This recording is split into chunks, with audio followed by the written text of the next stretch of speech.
Hello watch enthusiasts. Today I have a watch which I have been meaning to review for a while. It's a watch which I've admired a lot from a brand which I think, though unknown to many, is key and influential in the history of the dive watch, and has played a major role in the case making of Blancpain, Doxa, and many other brands. So without further ado, let's have a look at the watch. Now this is a Satinato Squale 1521, so the 50 Atmos, which has this beautiful dial. Now, because this is the matte version, the Satinato one, it has a flat blue dial, and this dial really is beautiful. I'll give it a little wipe to get rid of any fingerprints. There we are. And it has this blue dial. Now, it's verging on navy. It's sort of a petroleum blue verging on navy, which it's an old-fashioned blue. I'd say it's very 60s and 70s, but the whole watch is very summery and very bright in its appearance. So that's only amplified by the use of that orange minute hand. And I think something that hasn't been noted in a lot of other videos is the fact that the hands are actually very different. Though a lot of people say, oh, they're both baton hands, they could be confused in low-light situations. They really couldn't be, because the Lume is about twice the width on the hour hand, as you can see from this close-up.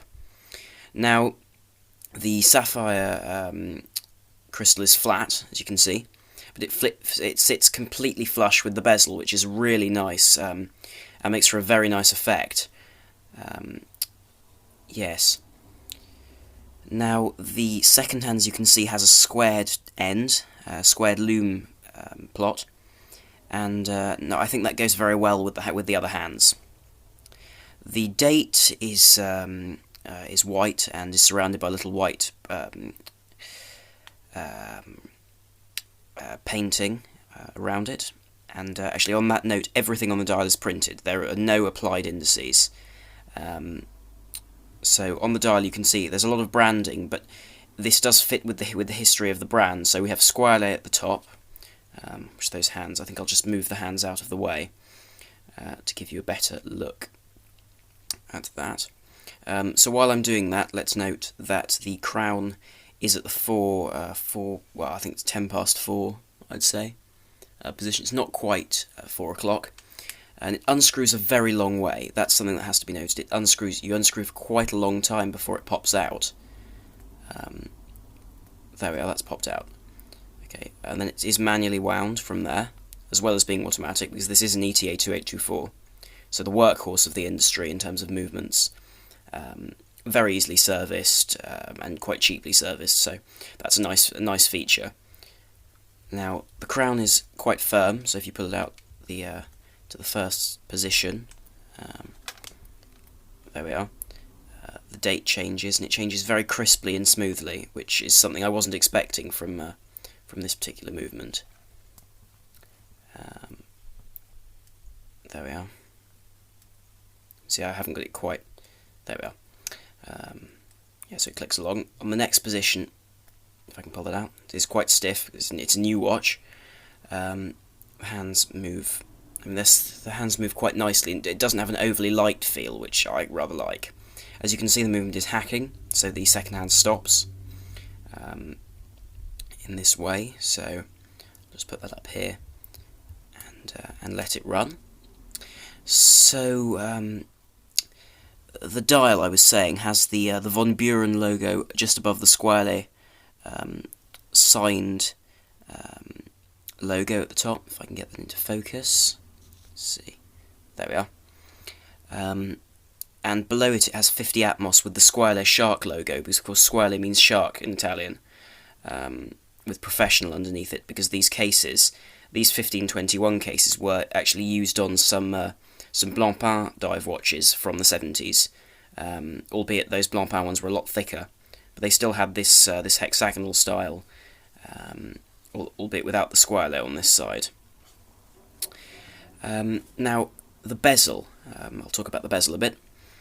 Now it's painted, but I do know that you can buy these bezel inserts from Squale.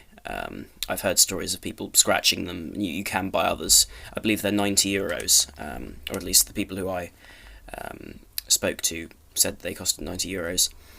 The Lume pip at the top is quite interesting, actually. It's actually covered by a little sapphire crystal to protect it from damage, which I'll show you on my Orient.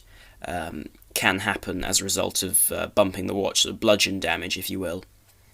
Now, the bezel movement it's 60 click, so there is always going to be a little bit of play, but that play is actually in between plots, and when it's actually in place, it won't move, so I wouldn't worry about that in the slightest. So it has a very clicky action, I must say a very nice action for a 60 click. It jumps around very nicely. And it's very satisfying to turn with that coin edge, as you can see. And the whole case actually reminds me of my old Persistor, which I sold a while back. But this just feels like a more refined version, whereas that was based on the Ben Roos type watch. This really does have a style of its own, as you can see there. And the bezel does feel firm. But what I will say is useful, and you can tell this was used by professionals in its time, is the fact that there are markings for the minutes all the way around the bezel, not just in the first 15 minutes, like one sees on some watches. Now, onto the side of the case, just to show you this Satinato case. So, at one point there was a version of this called the Supermat, which had the whole case in a very dull, matte, a very military look. This one has a much finer matting, which gives it this sort of soft look, while not looking too bad. Not looking too bad. Actually, it still looks tremendous with casual clothes. And because of that bright dial and bezel, it could be worn with a polo shirt and a jumper over one's shoulders. It's that sort of watch. Now, going on to the aspects of this watch, which are specific to Squale, it is extremely water resistant for its price. So this watch comes in at about £670 in this Satinato guise, although the fully polished version is cheaper, I believe. I think around the £620 mark, but I'd have to check that to be sure. Now, I'll take it off this NATO, because I'd like to show you a detail which I think a lot of people overlook, and some people also think that these have very basic backs, whereas actually the back I found to be extremely pleasing in terms of its aesthetics. So, on the back of this watch, if I give that a little wipe, just to clean that of fingerprints, we see this this engraving in the back, and I'd like to point out this is not simply laser etched, like one can see on, for example, the Orient Ray. I'll just bring this old dive watch of mine. You can see that's very flat. There's no depth to that. That's just laser engraved. While on the Squale, this is tangible. This has depth. As you can see, it's got little. It's got engraving with sapphire crystal, automatic, Swiss-made, Squale, stainless steel, and the serial number down there. So, actually, the lug width is 20 mils, which I think a lot of people find irksome, because a lot of NATO straps and other straps are 22 mils, but I think it does fit the case width. I think if it was any wider, it would look out of place and out of balance. But actually, something I should note about this watch is it is deceptively high. So I'll show you just on my wrist, if I just place it, because the NATO adds a lot of height, so on my wrist it actually stands very proud of my wrist, and I'd have to try this on a rubber strap, really, to see if this was actually a problem while wearing it, because in the brief minutes, well, actually hours, I've worn it, I personally find on the NATO it's too high on my wrist. I'll do a wrist shot with the NATO on it, just to give you an idea of the height.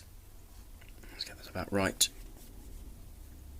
And just in terms of NATO straps, I will say these are great straps for something like a diver, because you you eliminate the danger of breaking a spring bar while underwater and losing your watch forever.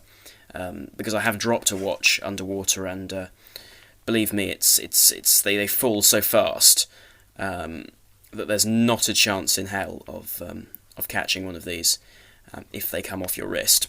So I'll just strap that to my wrist. But yes, overall I find this watch to be extremely well made for the price bracket. And it has a very nice look, very fun, very bright, very summery in fact. And again, it will suit a lot of NATOs, even though it has a very particular colour. So you can see on my wrist, there we are. It sits quite nicely, but again, it does sit very proud, especially with those two folds of the NATO under there. And again, the bezel is easily accessed whilst on the wrist. It can easily be used. Now the bezel doesn't quite line up, but it's not a major problem. And actually, interestingly, though there are no crown guards on this watch, I'll just try and get that round for you to see, the crown is practically invisible. It's so flush with the case down there. I'll just get round to show you, there we are. That frankly there'd be no chance whatsoever of bumping that on something or damaging it in any way. But what I will say is that if you did hit something with it, the fact there's very little clearance on either side of the crown would mean that, frankly, if you did hit it, you may break your crown, but it wouldn't damage the water tightness. It might scratch your crown, but it wouldn't damage the seal the watch has. Now, on the subject of that sapphire-covered Lume pip, I'd like to point out on my Orient, as you can see, it's sort of worn down. It's got a chip in the middle of it, and the Lume pip really has been damaged over time, which is why, actually, usually I'd be fine with a Lume pip just being flush with the bezel, and I think that would protect it sufficiently. But in this instance, it's actually being protected by a metal ring, a sort of guard, plus a sapphire crystal, which does give it a really strong protection against knocks and general wear. However, this does bring us on to the major or greatest downside of the 1521, and that's the lume. Sadly, the lume on this piece just isn't quite as good as some of the other watches that sit in that price bracket, so I'll just show you a lume shot. Right, so I'll just charge up both watches, so my Orient and the Squale, with this UV torch, just to give them a boost of light, to charge the lume up. So I'll just give that a cycle, just run over the dial, just make sure I do this evenly, just to make sure that they both have a fair chance in this. And now the hands, I will say, on the 1521 are very well lumed, which is extremely useful. As you can see, the Orient hands aren't massively well lumed, but and especially the second hand on the Orient, as it fades. I'll just give them another burst just to keep them going through the through this. I'll just point out, I'm afraid I couldn't shut some of my windows, so instead I've adjusted the ISO for this, so that's why they may not be they may not look the right colour or look a bit off colour. It's just because of the conditions I'm filming them in. So as you can see, when first torched, the Orient is brighter, but those hands on the 1521 really do hold the light very well. However, the rest of the dial of the 1521 is not very well lumed at all. The lume that's been applied to the dial, as you can see, the pip has vanished altogether now. It just doesn't kick off very much light whatsoever. As you can see, when first charged, it's very bright, but it soon fades, along with the rest of the dial, which has now gone altogether. Now, as a roundup, I think this watch is an extremely competent watch for the price at which it sits, and a very individual and unique watch too. So I would definitely consider this if you're in the market for a mid-range diver with real heritage and history.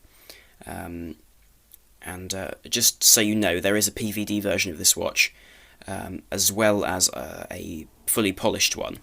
Now, I'd be intrigued to see the fully polished one, because it comes with a sunburst dial, and though I generally find polished cases frustrating because they pick up scratches so easily, and bead blasted and other brushed, for example, don't pick up scratches as easily.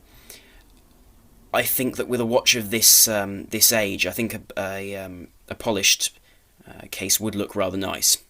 So I'd be intrigued to see that, along with the fact that I'm considering a 2000 Squale 2002, because they really are very attractive watches, and I really fancy that hooded lug design.